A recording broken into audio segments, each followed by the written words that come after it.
नमस्कार बच्चों। Last lecture के अंदर हमने पढ़ा था स्पेक्ट्रा ऑफ हाइड्रोजन के बारे में, और स्पेक्ट्रा ऑफ हाइड्रोजन के अंदर आपने लास्ट के अंदर कर लिया था बाल्मर सीरीज का। ठीक है, वहाँ से वीडियो डिस्कनेक्ट हो गया था किसी वजह से, उसका नेक्स्ट हम देखते हैं। तो वहाँ हमने पढ़ा था बाल्मर सीरीज कि जो जे बाल्मर था, जे बाल्मर ने आपने एक इक्वेशन दिया था when upon lambda is equal to v bar, जिसके अंदर आपका जो वी बार था that will be centimetre inverse. ठीक है, लेकिन बाल्मर के अलावा जो आपका हाइड्रोजन स्पेक्ट्रा है, स्पेक्ट्रा ऑफ हाइड्रोजन, उसके अंदर और भी बहुत सारे स्पेक्ट्रल लाइंस प्रेजेंट थे। उन स्पेक्ट्रल लाइंस का भी डिस्क्रिप्शन दिया गया है। जैसे ये आपके सामने, ये आपका spectra of hydrogen, spectra of hydrogen, spectra of hydrogen के अंदर आप देखोगे तो इसके अंदर जब डिस्चार्ज ट्यूब के थ्रू इलेक्ट्रिक पास करवाया तो लो प्रेशर के ऊपर तो एक स्पेक्ट्रा प्रोड्यूस हुआ जिसके अंदर डिफरेंट लाइनें प्रेजेंट थी, और वही क्या था आपका स्पेक्ट्रा ऑफ हाइड्रोजन था, हाइड्रोजन के केस के अंदर। अब यहाँ तुम देखो कि इसके अंदर आपका फर्स्ट है लाइमन सीरीज, सेकंड आपका Balmer series, Paschen series, Brackett series और प्यूफर्ड सीरीज। अब ये जो आपकी डिफरेंट रीजन्स के अंदर प्रेजेंट है, ये जो आपका लाइमन सीरीज है यूवी रीजन के अंदर, बाल्मर जो सीरीज है विजिबल रीजन के अंदर, और जो आपका पास्टन, ब्रैकेट और प्यूफर्ड सीरीज है वो इंफ्रारेड रीजन के अंदर प्रेजेंट है। अब इनके अंदर ये प्रेजेंट है तो हमने जे बाल्मर में तो आपने इक्वेशन देख के बता दिया, लेकिन इनके अलावा और भी प्रेजेंट है, और भी सीरीज प्रेजेंट है, उनको फर्दर स्टडी किया गया किसके द्वारा, रेबर्ग इक्वेशन के थ्रू। तो जो आपका रेबर्ग इक्वेशन था, रेबर्ग इक्वेशन था, वो इक्वेशन क्या था आपका कि 1 lambda is equal to v bar, और जो वी बार था इन सेंटीमीटर इनवर्स, और that will be r into 1/n1 square minus 1/n2 का square, where n1 and n2 is any integer and in this n2 is greater than n1। r जो होगा, r is Rydberg constant, r is Rydberg constant. ठीक है, और इसकी जो value होती है that will be the 109,677 centimetre inverse. जो रेबर्ग कांस्टेंट है, रेबर्ग कांस्टेंट की जो वैल्यू रहेगी 109,677 सेंटीमीटर इनवर्स। ठीक है, ये रेबर्ग साइंटिस्ट के द्वारा दी गई थी, इसको रेबर्ग इक्वेशन भी बोलते हैं। ये same in case of hydrogen ion, in case of hydrogen ion Rydberg equation क्या हो जाएगा आपका, रेबर्ग इक्वेशन बन जाएगा कि 1 lambda is equal to v bar. ठीक है, या फिर आप कह सकते हो कि r/1/n1 का स्क्वायर माइनस 1/n2 का स्क्वायर, और ये आपका होगा इनटू z स्क्वायर। ठीक है, वेयर z क्या आपका, z is nuclear charge, z is nuclear charge. अब ये जो स्पेक्ट्रा है, ये स्पेक्ट्रा किस काम आया, स्पेक्ट्रा काम आया आपका जो एटॉमिक स्ट्रक्चर है, एटॉमिक स्ट्रक्चर के बेटर एक्सप्लेनेशन के अंदर स्पेक्ट्रा ऑफ हाइड्रोजन का इंपॉर्टेंट रोल है। ठीक है, अब इसके बाद हम डिफरेंट जो आपकी इक्वेशंस हैं जो हर एक रीजन के अंदर प्रेजेंट है, उनका अलग अलग देखते हैं भी कैसे क्या हुआ। तो ये था आपका रेबर्ग इक्वेशन। इस रेबर्ग इक्वेशन के ऊपर न्यूमेरिकल्स भी है। ठीक है, न्यूमेरिकल्स भी है, न्यूमेरिकल पूछता भी यहाँ से इस इक्वेशन के ऊपर, रेबर्ग इक्वेशन के ऊपर, that will the in case of hydrogen ion. अब देखते हैं इसके अंदर जो आपका कौन सा जो सीरीज है किसके अंदर पड़ता है, इसकी n1 की वैल्यू क्या होगी, n2 की वैल्यू क्या होगी। ठीक है, तो सबसे पहले आप देखते हैं कि आपका सीरीज, सबसे पहले देखेंगे भाई आपका सीरीज, उसके बाद देखेंगे रीजन, उसके बाद वैल्यू ऑफ n1 और वैल्यू ऑफ n2। ठीक है, ये है आपके पास इस सीरीज रीजन N1 और N2। फर्स्ट जो सीरीज है आपका that will B liner series. Next है आपका बाल्मर सीरीज। नेक्स्ट है आपका पास्चन सीरीज। और नेक्स्ट है आपका ब्रैकेट सीरीज।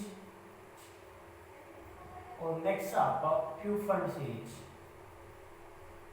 प्यूफंड सीरीज, ठीक है, ये सीरीज प्रेजेंट है।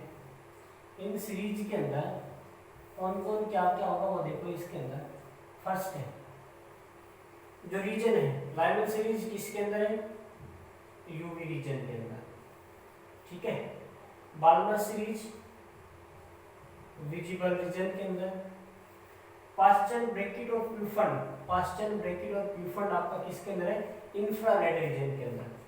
तो ये क्या है आपका, दैट विल बी इंफ्रारेड। और ये भी क्या होगा आपका, इंफ्रारेड। और ये भी क्या होगा आपका, इंफ्रारेड रीजन के अंदर। वैल्यू ऑफ N1 1 2 3 4 और 5। और इसकी वैल्यू क्या होगा, N2 ग्रेटर देन N1। तो ये क्या होगा आपका 2 3 4 5 सो। ये क्या होगा 3 4 5 6 एंड सो। ये 4 5 6 7, ठीक है। और ये 5 6 7 8 एंड सो। और ये 6 7 8 9 एंड सो। तो ये कंप्लीट था आपका किसके बारे में, स्पेक्ट्रा ऑफ हाइड्रोजन के बारे में। Different spectral lines, different regions, different N1 N1 की value, Rydberg equation, Rydberg constant, ठीक है। और इसके ऊपर न्यूमेरिकल्स पूछे जाते हैं। स्पेक्ट्रा ऑफ हाइड्रोजन का इंपॉर्टेंट रोल क्या था, स्पेक्ट्रा ऑफ हाइड्रोजन का इंपॉर्टेंट रोल था in the structure of atom के अंदर, ठीक है। अब इसके बाद स्पेक्ट्रा ऑफ हाइड्रोजन के बाद नेक्स्ट जो हम देखेंगे वह भी आपका बोर मॉडल, ठीक है। अब आता है बोर मॉडल। बोर मॉडल भी का भी क्या रोल है, बोर मॉडल का भी रोल है स्ट्रक्चर ऑफ एटम के अंदर की जो पीछे जो कमियां थी उनको आगे फर्दर जो स्टडी किया, फर्दर जो एक्सप्लेनेशन दिया वो किसने दिया था, बोर मॉडल ने। अब देखो बोर मॉडल होता क्या है। बोर मॉडल को स्टडी करेंगे कि बोर मॉडल क्या है। बोर मॉडल भी आपको बताएगा स्ट्रक्चर ऑफ एटम के बारे में, कंप्लीट इंफॉर्मेशन प्रोवाइड करवाएगा। इसके अपने कुछ एक पोस्टुलेट है, इसकी भी कुछ एक कमियां हैं कि फर्दर एक्सप्लेनेशन नहीं दे पाएगा, इसकी भी कुछ एक कमियां हैं। तो नेक्स्ट हम जो स्टडी करेंगे वो आपका मॉडल ऑफ एटम। पीछे भी पढ़ चुके हैं मॉडल ऑफ एटम, और इन्हीं में से एक आप पढ़ोगे यहाँ Bohr model. Bohr model, Bohr model. अब देखो बोर मॉडल की कुछ इंपोर्टेंट पोस्टुलेट है। जैसे फर्स्ट पोस्टुलेट की हम बात करें तो फर्स्ट पोस्टुलेट बोर ने क्या कहा था कि जो आपका एटम है उसके अंदर जो सेंटर है, जो न्यूक्लियस पार्ट है, उस न्यूक्लियस पार्ट के अंदर small heavy body mass present है, ठीक है। उसको नाम दिया उसने न्यूक्लियस, और उसके अंदर भी उसने बताया ये आपका प्रोटॉन न्यूट्रॉन जो प्रेजेंट है। उसने कहा कि जो इलेक्ट्रॉन है वो इलेक्ट्रॉन उस हैवी पॉजिटिव चार्ज मास के न्यूक्लियस के चारों तरफ चक्कर लगाते हैं, और वो जो चक्कर लगाएंगे उनका एक पर्टिकुलर पाथ रहेगा, उसको नाम दिया उसने ऑर्बिट्स। ये जो पर्टिकुलर पाथ के अंदर चक्कर लगाए, और ये क्या है कि जो सेल्स आपके पर्टिकुलर सेल्स उनको आपके एम या फिर उनको आप 1 2 3 और 4 या प्रिंसिपल क्वांटम नंबर या प्रिंसिपल सेल्स भी बोल सकते हैं। उसके अंदर ये कहा कि उनके अंदर फिक्स रहेंगे। ये बोर ने अपने पोस्टुलेट के अंदर बताया, और ये कहा कि उनकी जो एनर्जी रहेगी वो एनर्जी भी क्या रहेगी, फिक्स रहेगी। उसके बाद उसने कहा कि जब आप एनर्जी सप्लाई करेंगे वो एनर्जी ऑब्जर्व करेंगे, ठीक है। एनर्जी को ऑब्जर्व करने के बाद वो नेक्स्ट स्टेट के अंदर जाएंगे। तो एनर्जी को ऑब्जर्व करने के बाद जो नेक्स्ट स्टेट के अंदर जाते हैं तो नेक्स्ट जो स्टेट होगा वो जो हाई एनर्जी स्टेट होगा, वो हाई एनर्जी स्टेट क्या कराएगा, एक्साइटेड स्टेट। और जो आपका लो एनर्जी स्टेट होगा वो क्या कराएगा आपका, that will be the ground state, ठीक है। तो कुछ एक कॉमन पोस्टुलेट है। पोस्टुलेट क्या कहते हैं, इसका क्या सिग्निफिकेंस है वो देखते हैं। बोर मॉडल के अंदर some important point some important point of Bohr model. Some important point of Bohr model. First जो पॉइंट है वो क्या कहता है, ये कहता है फर्स्ट जो पॉइंट है कि an atom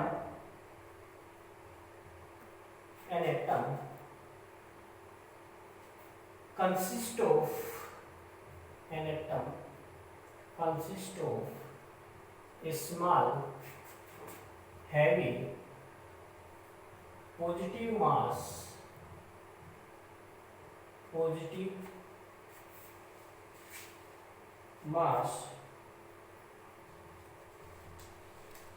in their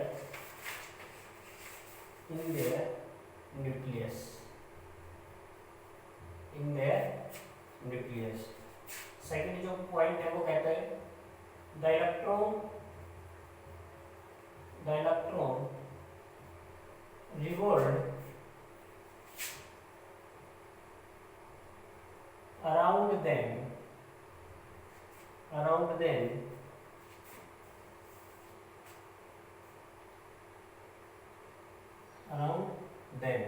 which is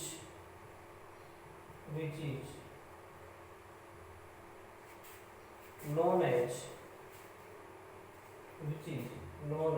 orbits. Third point, these orbits named as, या फिर आप इसको एनर्जी सेल्स भी बोल सकते हैं, या फिर आप इनको एनर्जी सेल्स भी कह सकते हैं, एनर्जी सेल्स नेम्ड एज के एल एम एन, या फिर आप इनको बोल सकते हैं 1 2 3 4, 1 2 3 4, ठीक है, एंड शो। नेक्स्ट कह सकते हैं कि these cells have fixed energy. These cells have fixed energy. ठीक है।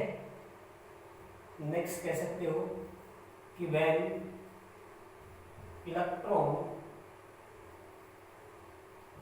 absorbs energy, then it goes to higher energy cell,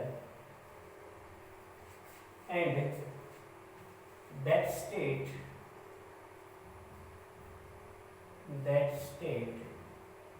is known as excited state, and low energy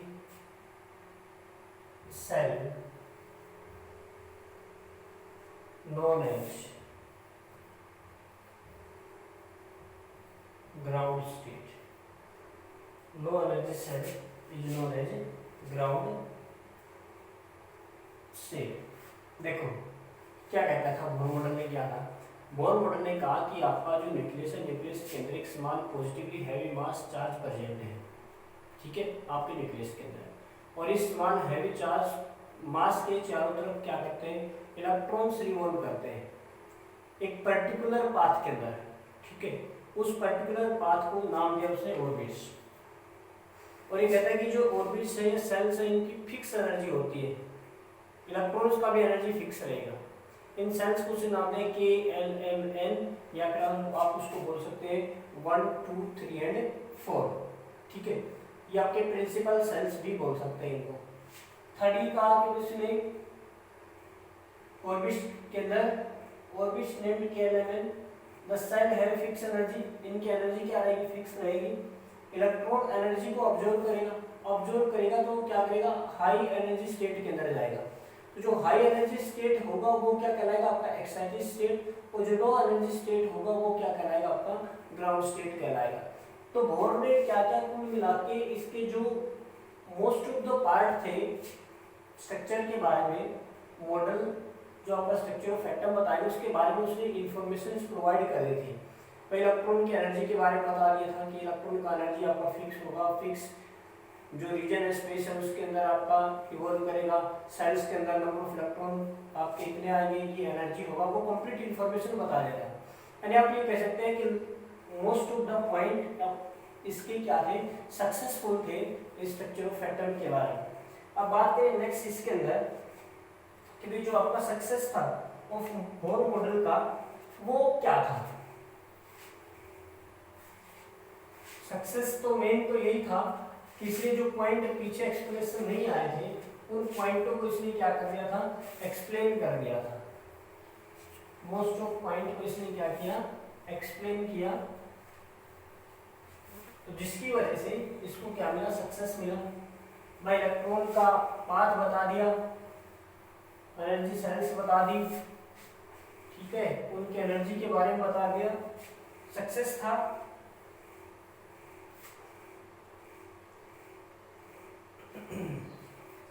success किस वजह से हुआ, आप ये कह सकते हैं कि वाई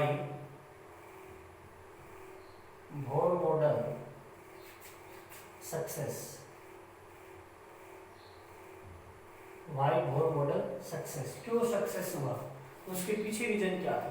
तो उसके फर्स्ट रीजन ये था कि उसने क्या किया, he explain the stability of an atom, he explained the stability of an atom, उसने क्या किया, स्टेबिलिटी को क्या कर दिया, एक्सप्लेन कर दिया। नेक्स्ट इसने क्या किया, he explained spectra of hydrogen which gives information about structure of atom, ठीक है, जो स्ट्रक्चर ऑफ एटम के बारे में इंफॉर्मेशन प्रोवाइड करता है हाइड्रोजन स्पेक्ट्रा को, उसने क्या कर दिया, एक्सप्लेन कर दिया। नेक्स्ट इसके अंदर हम बात करें तो ये जो थे, नेक्स्ट इसने क्या किया, इसने क्या किया, हेल्प किया energy of electron, he gives information for calculation energy of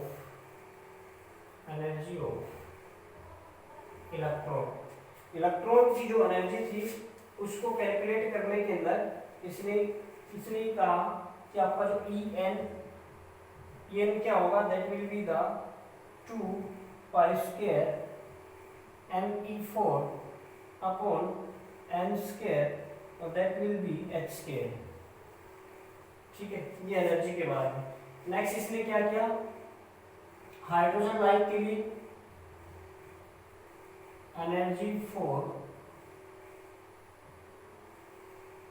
hydrogen like ions, तो उसके लिए क्या होगा, that will the -311.8 into Z square upon L square kilo joule mole inverse, ठीक है। रेडियस जो बोर रेडियस है वो कैसे कैलकुलेट होगा, इसके बारे में एक्सप्लेनेशन दिया।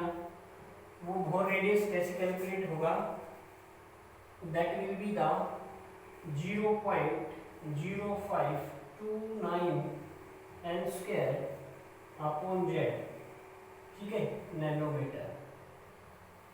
ये आपका बोर रेडियस।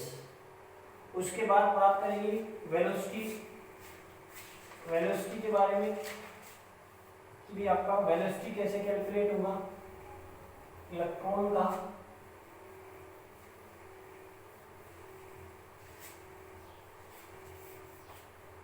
तो इसने क्या क्या बोर मॉडल ने इंफॉर्मेशन प्रोवाइड किया for the calculation of velocity.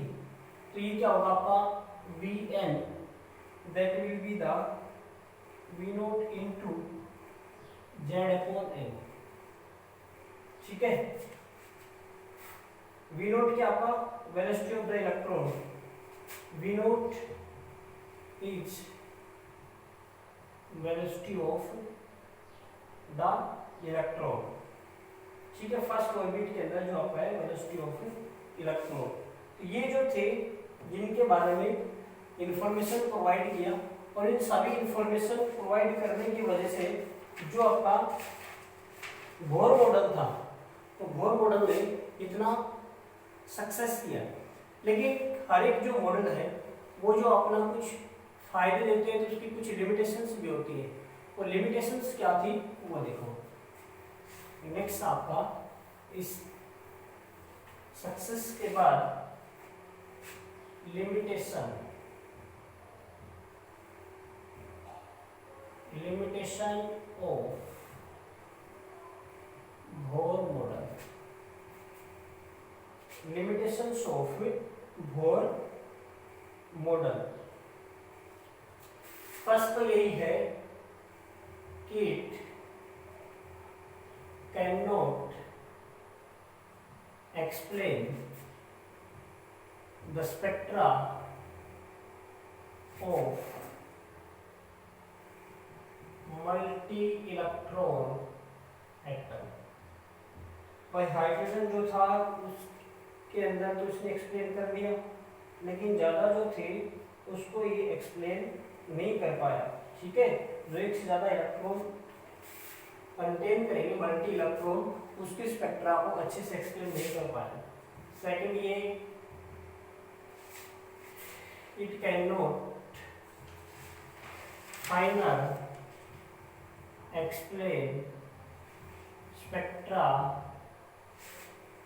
Of hydrogen, spectra of hydrogen. भाई उसका जो स्पेक्ट्रा ऑफ हाइड्रोजन के अंदर जो था कि भी आपका डबलेट है, ठीक है, जो इसके अंदर डबलेट है उसको एक्सप्लेन नहीं कर पाया। Two closely spectral lines, spectral lines इसको अच्छे से एक्सप्लेन नहीं कर पाया। थर्ड जो है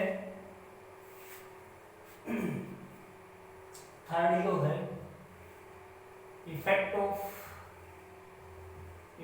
of magnetic field can not explain. Fourth जो है इफेक्ट ऑफ इलेक्ट्रिक फील्ड, और जो इसको आप बोल सकते हैं Zeeman effect, Zeeman effect cannot be explain, Zeeman effect cannot be explain. Next है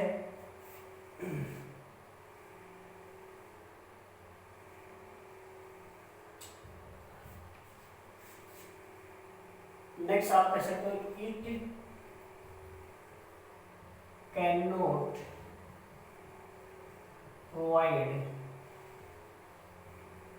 एनी क्लू, या फिर आप कह सकते हैं क्लू की बजाय लिखो इंफॉर्मेशन,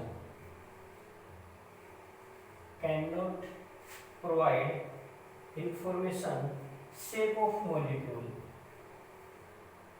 शेप ऑफ मॉलिक्यूल। ये कुछ एक फैक्टर्स थे जिनको बहुत अच्छे से एक्सप्लेन नहीं कर पाया, तो इसकी वजह से ये क्या है, इसकी बोर मॉडल की लिमिटेशंस हैं।